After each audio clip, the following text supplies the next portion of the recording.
आज होछि पवित्र गुरु पूर्णिमा। एही परिप्रेक्षी रे प्रतिवर्ष परि चलित वर्ष मध्य कटक तीनिघरिया बालेश्वर मंदिर परिसर रे समर्पण परिवार पक्षरु गुरु पूजन कार्यक्रम अनुष्ठित होई जाइछि। प्रत्येक वर्ष भली चलित वर्ष मध्य गुरु पूर्णिमा रे गुरु पाद पूजा उत्सव करा जाइछि।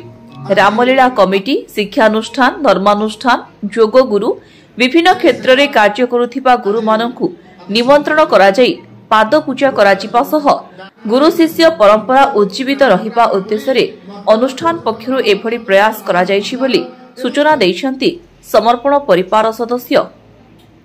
अबु वर्ष परि ए वर्ष मध्ये आमे समस्त गुरु माननकु निमंत्रण करिछु एवं ताकर पाद पूजा करी जो भली भाबरे गुरु शिष्य परंपरा बंचिबो एही उद्देश्य नै प्रत्येक वर्ष भली ए वर्ष मध्ये सेही कार्यक्रम को आमे रखिछु। विभिन्न शिक्षानुष्ठान, धर्मानुष्ठान, जोग गुरु, रामलीला अनुष्ठान रो गुरु सब अनुष्ठान रो गुरु माननकु निमंत्रण करा जाय, पाद पूजा करा जाय, हमर एठी गुरु पूजन कार्यक्रम करा जाय। आज केते गुरु निमंत्रण पाखा पाखी 600 रु ऊर्ध्व गुरु को होइतिला, किंतु जेहेतु आज गोटे अनशन चलीची सेति पई हमर गाड़ी मोटर बंद अछि, सेति पई बहुत गुरु माने आसी पहुंची पारना आम गहण रे आ जेतिक मात्रा अछि पाखा पाखी 350 रु ऊर्ध्व गुरु माने आसी आम गहण रे पहुंची हमको आशीर्वाद प्रदान करछु।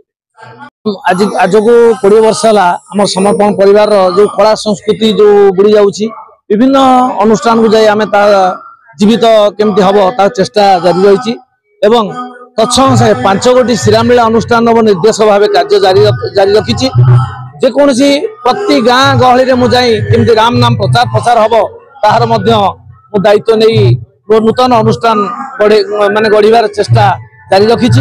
आमर ये समर्पण परिवार हूँ ये जो गुरु पूजन कार्यक्रम प्रति वर्ष करा जाए। आज ये बेलेश्वर महादेव प्रांगण में करा जाउची। एटा मुख्य कारण गुरु शिष्य किभली भाव में संपर्क ताहा एथरे दर्शाई।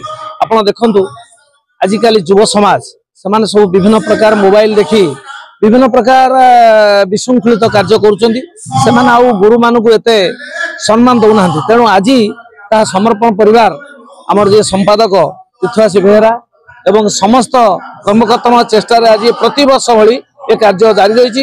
एथरे दर्शाई प्रकृत में किभली भाव में गुरु को सम्मान दि एवं गुरु मान कथा जदि शिष्य मैंने मानिबे निश्चित भाव में समाज मंगल हम एवं तांकर भविष्य उज्जवलमय हम। एतिक मोर ए वार्ता ये चैनल माध्यम रखा चाहूँगी। प्रति गुरु प्रति परिवार कथा कही पार से समस्त गुरुजन मान को सम्मान दियो जहाँ समर्पण परिवार ता आज ये जो प्रयास ये प्रयासटा एमती जो जारी रखी से निजे देखी निजर मत पोषण करती मोर वक्तव्य। समर्पण परिवार कथा गुरु थिले गुरु धीरे धीरे धीरे धीरे धीरे ये एक नियार स्वर गुरु वर्तमान समर्पण परिवार तैयारी करिछि।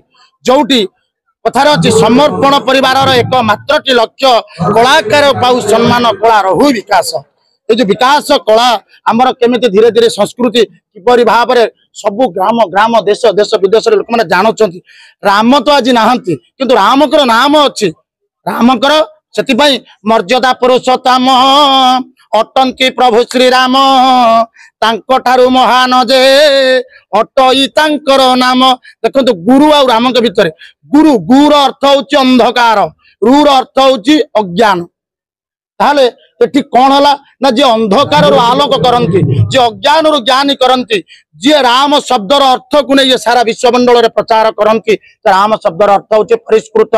तमे मन परिष्कार कर, आत्मा परिष्कार कर, भाव परिष्कार कर, स्नेह ममता आदर भल पाइबा संपर्क को नहीं संसार भितर कौन कर ना गोटे मंदिर तैयार कर। ये हूँ शरीर रूपक मंदिर। यही मंदिर किबरी तुम्हें पूजा कर तुमको जी सृष्टि कर मनीष तू तो मत तैयारी करूँ मूर्ति तैयारी करूँ मुझे तते तैयारी करी मत तैयारी करुचु मो पाखे फलमूल आहार दौचु एवं मु खाऊनी रे तू खाऊचु मु केवल बासना खाऊची तथापि मो भीतर गंडगोल होउची।